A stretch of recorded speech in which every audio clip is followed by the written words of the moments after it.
Good day everyone, I'm Julian and my reporting partner is Arvin, and we will be talking about the history of architecture in Cambodia.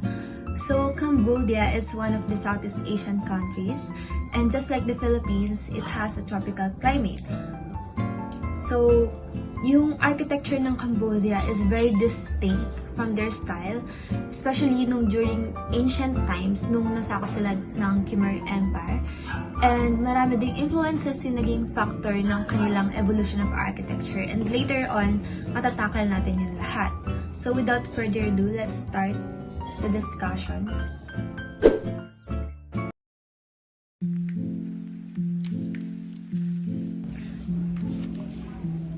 So, Cambodia. It is also known as the land of the new dawn, and parang meron siyang 5 names bago naging Cambodia yung current name niya. First name niya is Kingdom of Cambodia, and naging Kampuchea, and also naging People's Republic of Kampuchea, Democratic Kampuchea, and so on. But then naging Kingdom of Cambodia ulit siya, and then later on naging Cambodia na lang. Yung Kampuchea is yung former name na ng Kingdom of Cambodia, which is Khmer, derived from Sanskrit na Cambodia Desa. So yung capital city ng Cambodia is Phnom Penh. Let's move on sa geographical influence ng architecture in Cambodia. So yung border countries nito is from west and northwest. We have Thailand, which is nandito. And then yung from north, we have Laos. Sa east, we have Vietnam. And sa south, yung Gulf of Thailand. The geography of Cambodia is dominated by the Mekong River or the Great River and the Tonle Sap or the freshwater lake.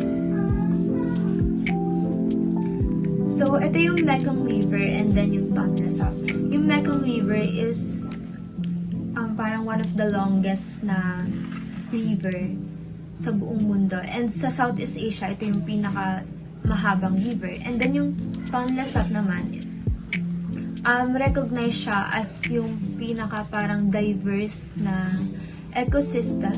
And marami ding mga different species na nandito. Kasi nga, siya yung kilala siya as freshwater na lake.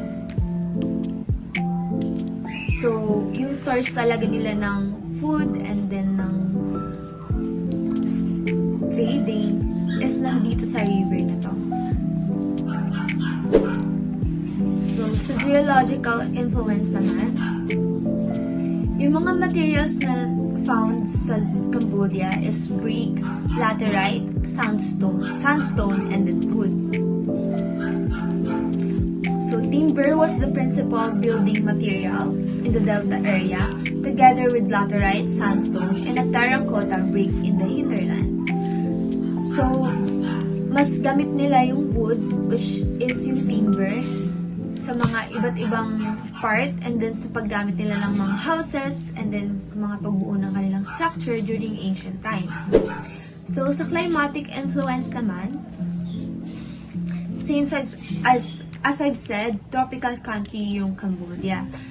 So, katulad ng sa Philippines, meron din silang 2 seasons na dry and wet season. So, kapag December to February, cool season sila. Pag March to June, tag-init or summer.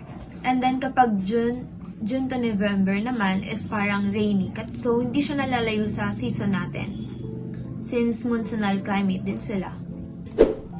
Religious influence. So, yung state religion ng Cambodia is Buddhism. Basically, 95% ng kanilang population ay Buddhist. Or much specific, Theravada Buddhist. Pero meron ding ibang religion doon, pero it's parang minority na lang ng kanilang population, which is Islam, Christianity, Animism, Hinduism, and tribal religion. So, dominated talaga sila ng Buddhism. Historical, political, and social influence. Cambodia was heavily influenced by India and China. So during the ancient times, Since yung India talaga yung pinaka parang nag-dominate sa civilization, so nasakop din sila ng India and heavily influenced din sila sa pagdating sa culture and then pati sa language, sa arts, and then sa literature nila. So parang nakuha nila, na-adapt nila yung Indian culture.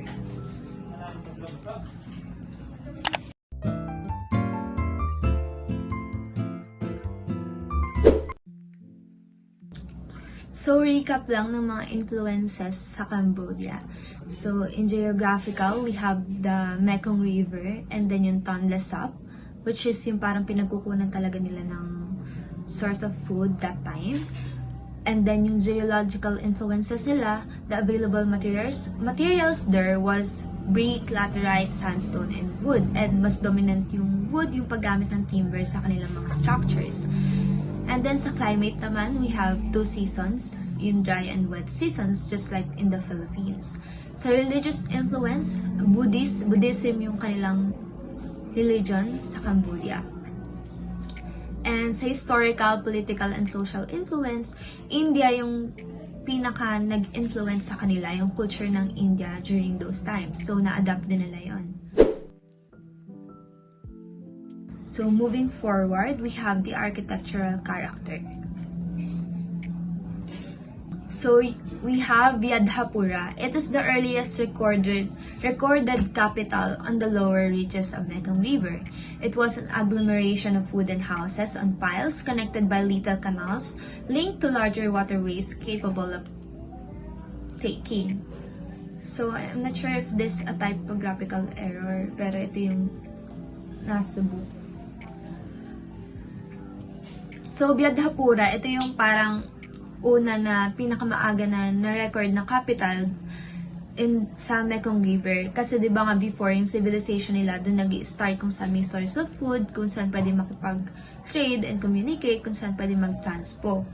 And then, yung Mekong River is, yun yung kanilang talagang daanan. And it says na merong mga wooden houses doon. And kung maalala natin, yung pinakagamitin nila yung timber those times. So, wooden houses yung gamit nila sa pagbuo ng bahay doon sa Mekong River. So, architectural characters, sea-going ships later, Fernanese, and early Khmer. As you can see, yung meron ditong picture ng example ng mga wooden houses during those times, or wooden buildings. Architectural development was centered upon Sambor and Precos in the forest near Kampong Tom on the road from Saigon to Angkor. Wooden buildings gave way to more substantial brick and stone imitation of timber prototypes at the beginning of the early classical. So, yung mga bahay nila before, nagawa sa wooden, ito yung parang nag-make way para magkaroon ng evolution in terms of their material sa pagbuo ng bahay. Nakagamit na sila ng brick and then ng stone. Next is during the Khmer period.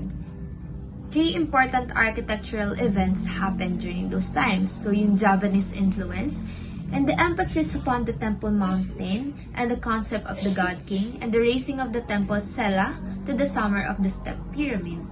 The building of another capital on the hill and round the Temple Mountain of Prab Bakeng, close to Nom Kulen, terraced into the hill as a 5-leveled pyramid with isolated towers on the topmost tier and smaller towers at the lower levels. So, yung Javanese influence naman, gumawa sila ng building which is described as Temple Mountain. So, 5-level pyramid siya, as you can see in the picture. And meron pa siyang isolated towers din. And meron pang mas maliliit na towers na kasama sa baba. And then next thing na nangyari is construction at Rulus, anchor of the archetypal Khmer urban irrigation system. Animans Lake, Baray Lolay, about 3 kilometers long and 800 meter wide, was formed by earthen dikes to store water. So, next thing na nangyari ng Khmer period is, after gumawa nila ng Temple Mountain, nakagawa na rin sila ng irrigation system. And then, transitional classical Khmer period. The evolution of the Temple Mountain was continued in Black Sail Chamrock, Angkor, the first to be built up in stone or laterite in pyramidal terraces from flat ground, and Kokor northeast of Angkor, constructed on an artificial lake. So parang yung evolution naman ng Temple Mountain is continuation na lang, and then pag-i-improve na din ng paggamit nila, gumamit na sila ng stone sa pagbuo nito. And then the classical Khmer period, it was dominated by two majestic architectural achievements: the creation of Angkor Wat, the temple city of Suryavarman II and the Fifth; Angkor Thom, the remodeled capital of Jayavarman VI, the latter a fantastic Baroque manifestation of a declining civilization of Khmer architecture. So, dito na nag-start mabuo yung Angkor Wat, and later on madi-discuss pa natin siya ng mas in-depth kung bakit nagkaroon ng Angkor Wat and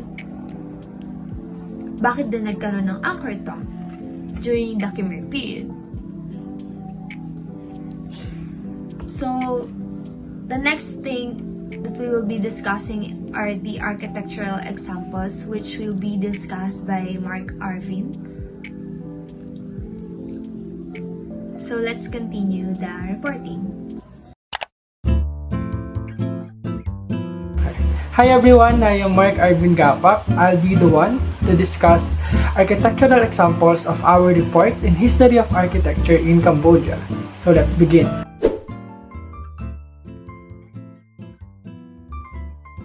First, we have Angkor Wat in Khmer.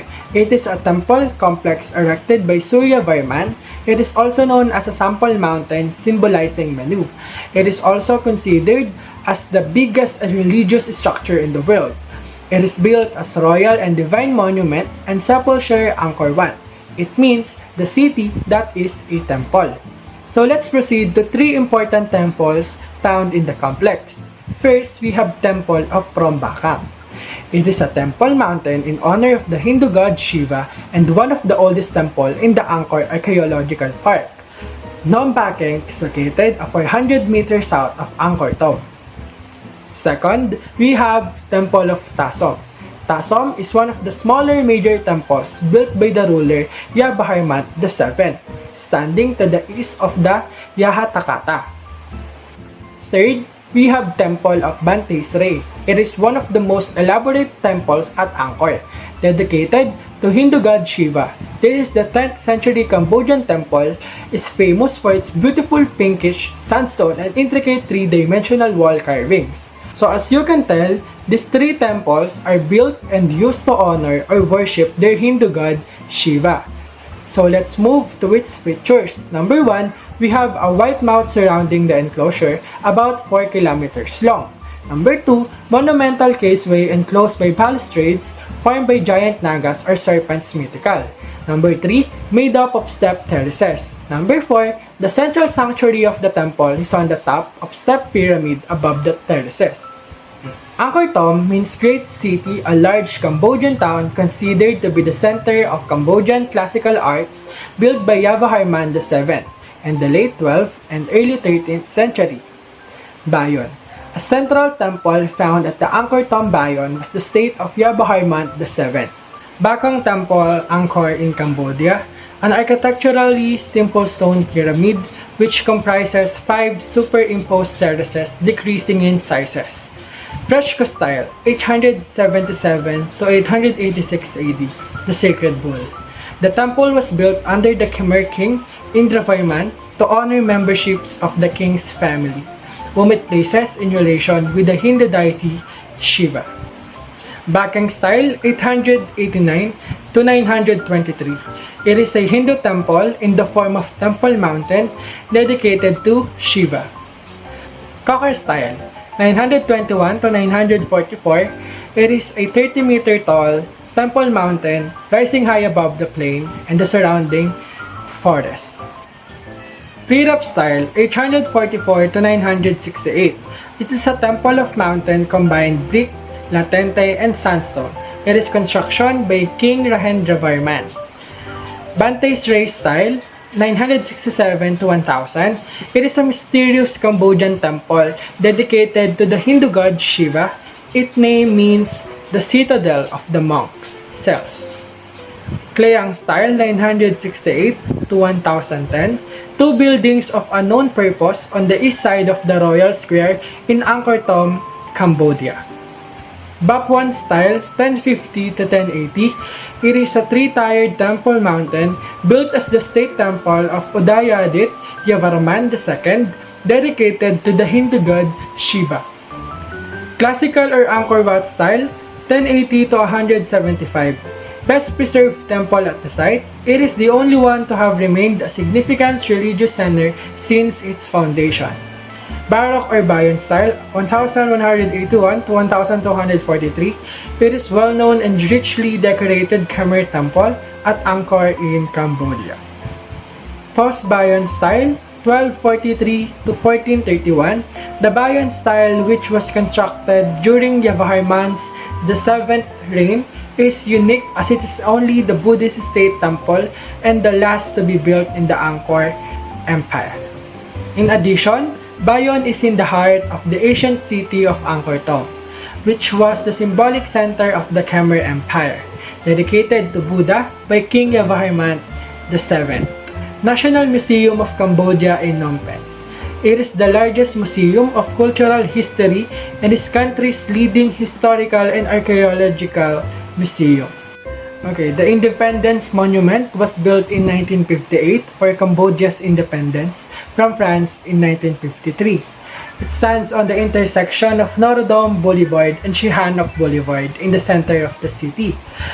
It is in the form of a lotus-shaped stupa, one of the styles seen at the Great Khmer Temple at Angkor Wat and other Khmer historical sites. The Independence Monument was designed by the influential Cambodian modern architect Van Moly Van. Saras Israng Reservoir, late 10th century. It is one of the few reservoirs at Angkor still holding water. It was completed during the reign of Rajendravarman and was designed by the architect Kavindraman Matana. Saras Sarang means royal passing pool and was originally far larger than any pool today, at least 350 meters by 700 meters. Lastly, we have Prasat Kravan Temple, 921 AD or Anno Domini. It's built by the nobility, not the king. It is made of the brick and plaster and was dedicated to the Indian god Vishnu. Unlike other temples at Angkor, it has unusual 5 parts facade at all the towers in a row. That sums up everything in architectural examples in Cambodia. I hope you learned something today. Again, I am Mark Arvin Gapak and thank you for listening. Bye! And that's all for our reporting, and I hope meron kayong natutunan about Cambodia and naging familiar din tayo sa iba't ibang architectural examples and styles dito. Especially yung Khmer architecture, which is very important and yung pinaka-highlight ng kanilang architecture and culture during those times. Thank you so much po.